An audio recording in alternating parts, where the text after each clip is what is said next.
Alright, so we're going to keep working with rational expressions, and so we simplified them in the last lesson, and so today we're going to be multiplying and dividing. So to multiply a rational expression, you're going to multiply it just exactly like you would regular fractions. Okay, since rational functions or rational expressions are just fractions, we treat them the same way. So when we multiply fractions, we're going to multiply straight across.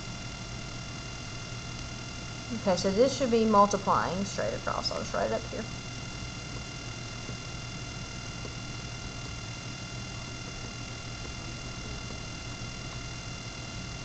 Okay, so for example, if we had 1/2 times 5 over 7, this would end up being 1 times 5 is 5, 2 times 7 is 14.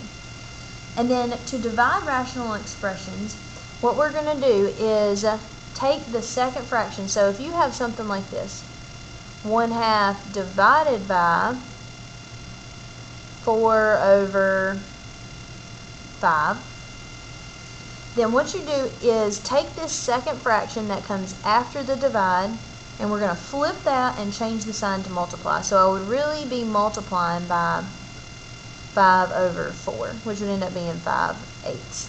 Okay? So to divide a rational expression, you are going to change the sign to multiply,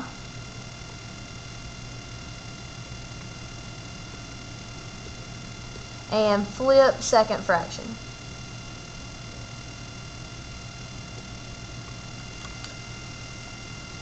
Alright, so this one right here, the first thing you always want to do is try to factor if you can.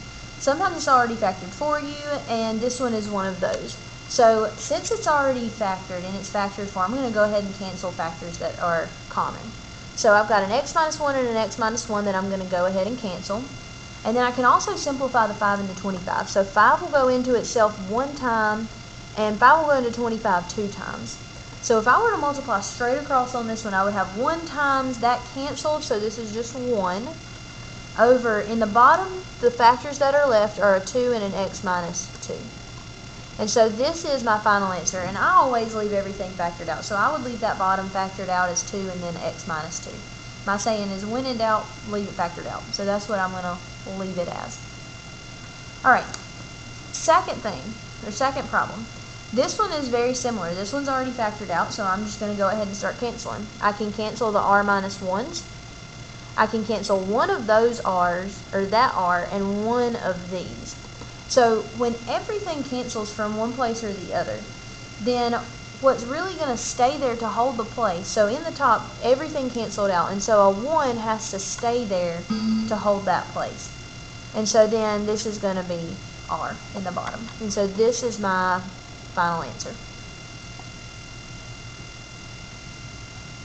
Alright, so number 3, on this one's one where I'm going to have to actually start by factoring. And so when I factor the first fraction, both of the numerators and denominators are just going to backwards FOIL. So this is going to be 2x and x. This is going to end up being 3 and 2, and so my 3 will go here, my 2 will go here, and that's because the outside terms would give me a 4 and the inside's a 3, so I could combine those to get 1. My 4 would need to be positive, so that needs to be positive 2 and negative 3. Over, when I backwards FOIL this is going to be x and x. And then the factors of 5 are just going to be 5 and 1. And so I need a plus 5 minus 1. And now, in the top of the second fraction, the only thing, or the first thing I'm going to do is go ahead and factor out an x. And so I'm just going to come over here and do that. So if I factor out an x, that's going to leave me with x squared minus 3x plus 2. And so then I can backwards FOIL again now.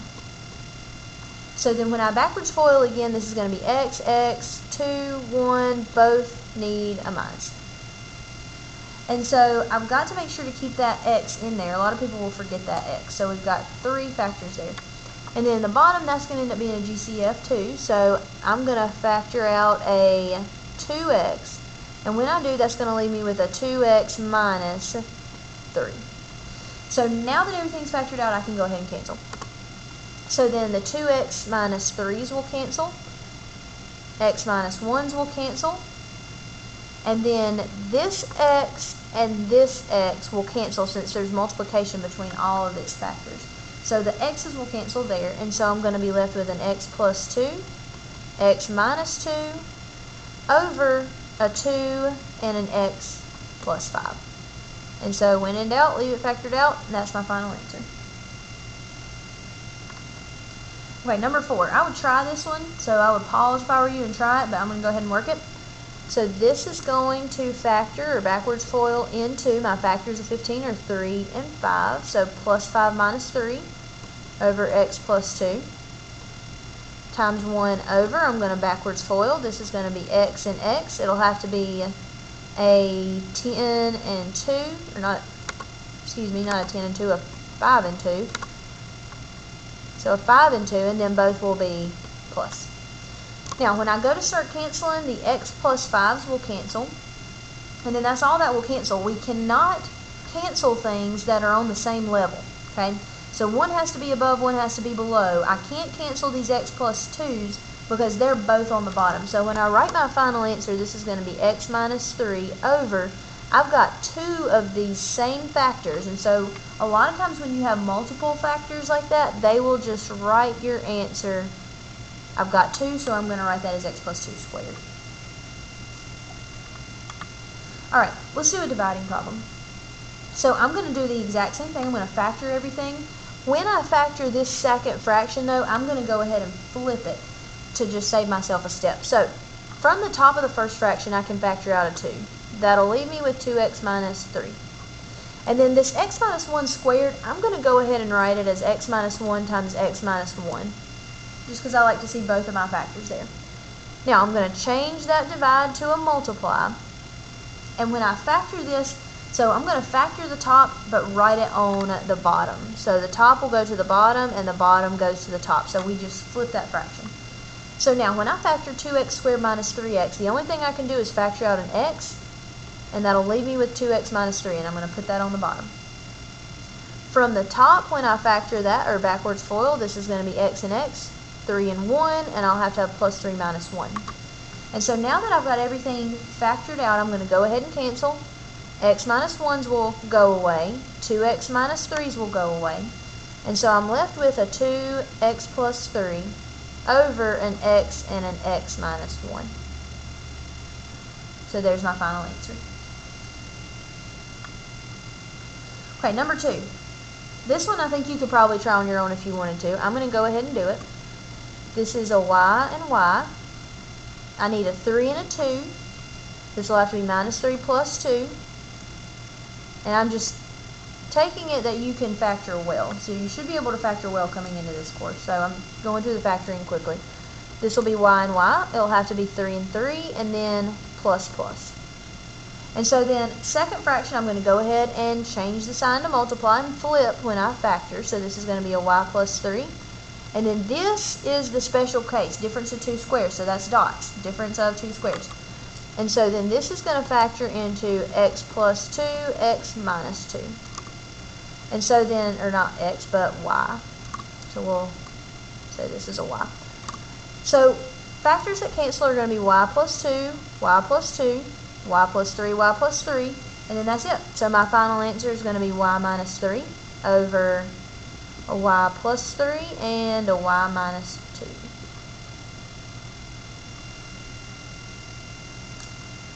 Alright, number 3. First thing I'm going to do is try to factor this first fraction. X plus y won't factor, so I'm going to leave it. In the bottom, what I can do is factor out a GCF. And so the GCF from the bottom is going to be x squared. So this is going to be x minus 1. Now, change the sign to multiply. This is x. Factoring out a GCF. Remember, I'm factoring the bottom and putting it on the top. So I'm going to factor out a GCF from that, which is x, and that'll leave me with an x minus 1. Now, this, when I factor it, I'm not going to be able to do anything with it. It's just x squared plus y squared. If that were a subtraction in there, then I would be able to factor it further. But since it's a plus, I can't factor it any further, and so factors that cancel are x minus 1s. This x and one of those will cancel, and then that's it. Nothing else will cancel. I can't cancel this x plus y and say that's just going to leave me with an x plus y here. We have to have multiplication in between factors that we cancel. So this is just going to stay x squared plus y squared. And so this will be my final answer. All right, two more. This one. First fraction, same as what we've been doing. I'm going to go ahead and factor it for you quickly. This is going to end up being 9 and 7 minus 9 plus 7 over x plus 1. Now I'm going to change this to multiply. And when I factor the bottom, I'm going to write it on top. So this is going to end up being an x that I factor out, and I'll have x minus 1 left. Now, from this top part, this is one where we're going to have to take this factor and turn it around. So I'm going to make that negative x plus 9. I'm just going to write it in the right order. And since there's a negative in front, I'm going to factor that out. And so this is going to leave me with a negative x minus 9. And so then after I do that, the only factors that will cancel are my x minus 9s.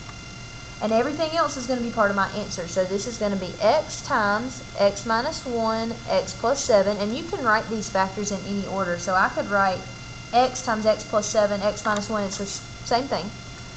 And so then I'm going to take that negative and just write it in front because it's like a negative 1. So negative 1 times x plus 1. And so then a lot of times the way that you'll see that written is if you have a negative in the bottom. So for example, if we had 5 over negative 1, that would just be negative 5. So a negative in the bottom just takes and makes the top negative. And so I'm going to write this answer as this, just because you may see it on multiple choice, or your calculus teacher, when you get there, write it like this. So this is my final answer, and I'm just write that negative in the top. All right, last one. And this one, it looks a lot harder than it really is. It's really not that bad. So the fraction that I'm going to flip is this last one, okay, because it's the one that's behind the divide. If you have more than 2 fractions, you're just going to flip the fraction that's behind the divide. If there had been a divide right here, then I would flip this middle fraction, okay? So whatever comes after the divide is what you're going to flip. So from the top, I'm going to go ahead and factor out a GCF, and I'm just going to do it above here because it's going to leave me with something that I'm going to be able to factor again. So if I factor out an x, that's going to leave me with some dots. And I know how to factor dots. This is just going to be x minus 5, x plus 5 over 4x squared times. The 2 is all I can factor out, and I'm going to go ahead and factor it out right here because it's going to leave me with some more dots. Okay, so I've got more dots because when I factor the 2 out, I've got x squared minus 1. And so that would factor into x plus 1, x minus 1. Over. From the bottom, when I factor out an x, that's just going to leave me with x minus 6, so there's nothing else I can do to factor that.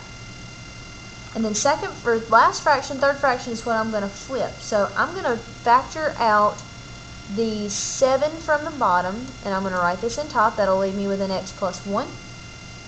And then the factor from the top, I'm going to factor out an x. That'll leave me with an x plus 5. Alright, so then when I go to cancel, the only things that are going to cancel are an x minus 5, not x minus 5, but x plus 5. Oh, hang on, let's go back. I think I canceled the wrong term. Yeah, I canceled the x minus 5. We need to cancel the x plus 5s.